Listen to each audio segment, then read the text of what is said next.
मेरे प्यारे दोस्तों, कैसे हैं आप सब। आशा करती हूँ बहुत अच्छे होंगे। जो भी सजावट की चीज़ें हैं उन्हें मैं कैसे अच्छे से रखती हूँ ये बताऊँगी। तो मैं आज आप लोगों को बताऊँगी कि जन्माष्टमी में सजावट के लिए जो भी सामान मैंने लगाया था वो सारे घर पे ही रखी हुई चीज़ें थी, और उन्हें मैं फिर से कैसे अच्छे से रखती हूँ, कैसे ऑर्गेनाइज़ करती हूँ। तो जो सामान हमने जन्माष्टमी के सजावट के लिए यूज़ किया था, सबसे पहले तो ये झूला है जो कि 2 साल पुराना है और मेरी एक फ्रेंड ने मुझे गिफ्ट किया था। बहुत ही खूबसूरत सा था, तो उसे मैं बहुत अच्छी तरह पोंछ कर और पन्नी में रैप करके अच्छी तरह से एक झोले में डाल कर रख दूँगी। उसके अलावा जो भी सजावट के रंगोली यूज़ की थी, बेटे को सजाने का बहुत शौक़ है और मुझे इस तरह के सामान घर में रखना भी पड़ता है, क्योंकि इन सब चीज़ें कब काम आ जाए बता नहीं सकते। तो सभी को एक अच्छे से ऐसे बॉक्स बना लिए हैं जिससे वो सेफ़ भी रहते हैं और हमेशा समय पर दिख भी जाते हैं। अच्छी तरह से ऑर्गेनाइज़ करने से हमें खोजना नहीं पड़ता, हमारा समय नहीं ख़राब होता। तो ऐसी जो भी छोटी छोटी चीज़ें सजावट की रखी थी, उन सभी चीज़ों को मैंने बहुत अच्छी तरह से संभाल कर एक स्पेशल कबर्ड है उसी में रखा है। उसका नाम आर्ट एंड क्राफ्ट कबर्ड कहलाता है, क्योंकि वहाँ पर सिर्फ़ और सिर्फ आर्ट एंड क्राफ्ट की सामान होती है। ऐसी सारी चीज़ें मैं संभाल के रखती हूँ।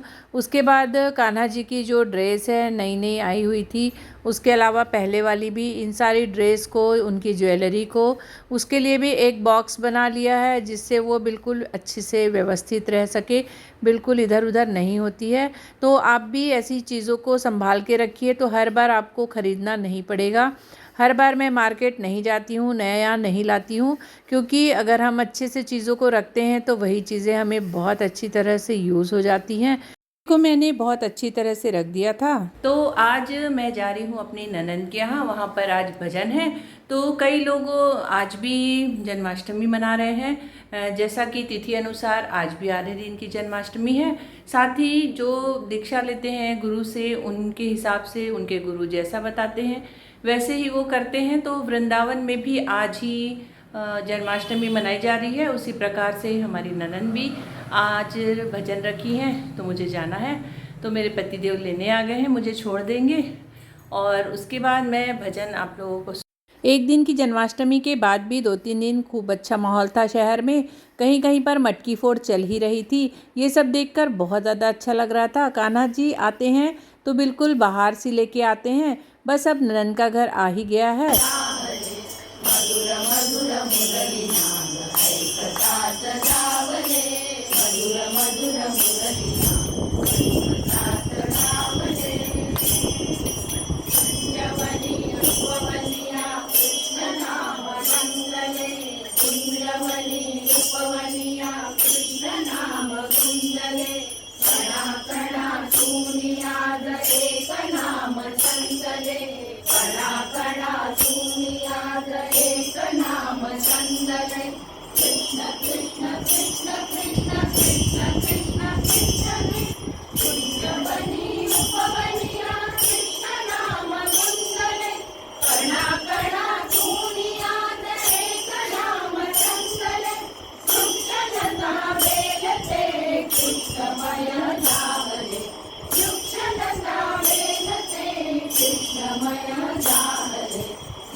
आपने सुना कितने अच्छे तरीके से एक जैसे बिल्कुल मंजीरा बजाते हुए सब सिस्टमेटिक तरीके से भजन कर रहे हैं।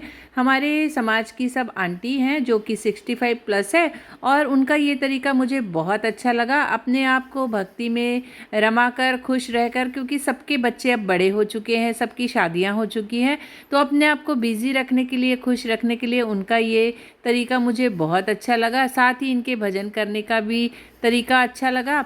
आप लोगों को कैसा लगा ज़रूर बताइएगा।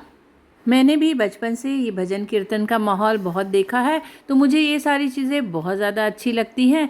कि ज़माना कितना भी मॉडर्न हो जाए, लेकिन मन की शांति के लिए हमें इन्हीं सब चीज़ों को से शांति मिलती है। तो मुझे भजन कीर्तन हमेशा से बहुत अच्छा लगता है। और यहाँ आकर मुझे मेरी मम्मी की बहुत याद आई, क्योंकि मेरी मम्मी बहुत ही अच्छे तरीके से गाती थी भजन गाना, तो उनको बहुत मिस किया।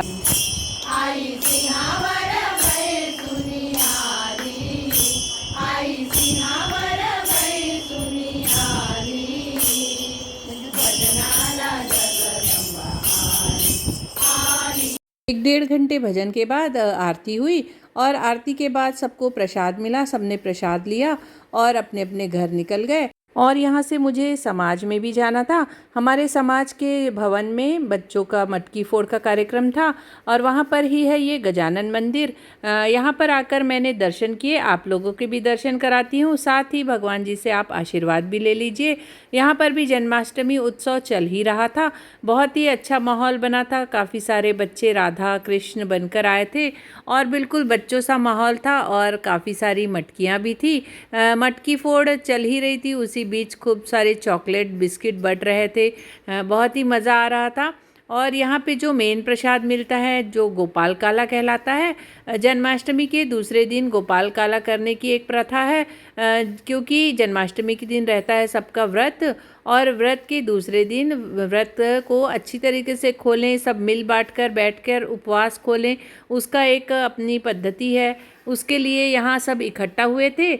हम भी आए, यहाँ बच्चों का बहुत ही अच्छा अच्छा कार्यक्रम देखा और उसके बाद हुई मंदिर में आरती। और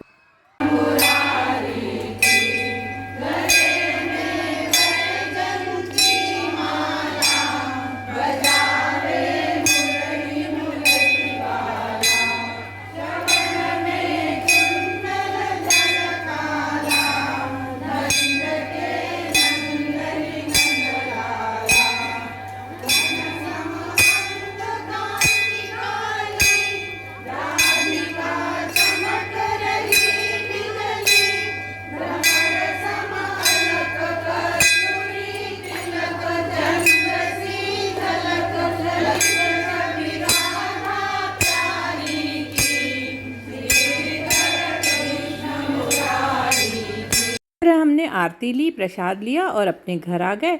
तो कैसा लगा आज का मेरा ये वीडियो? अगर अच्छा लगा है तो लाइक सब्सक्राइब ज़रूर कीजिएगा।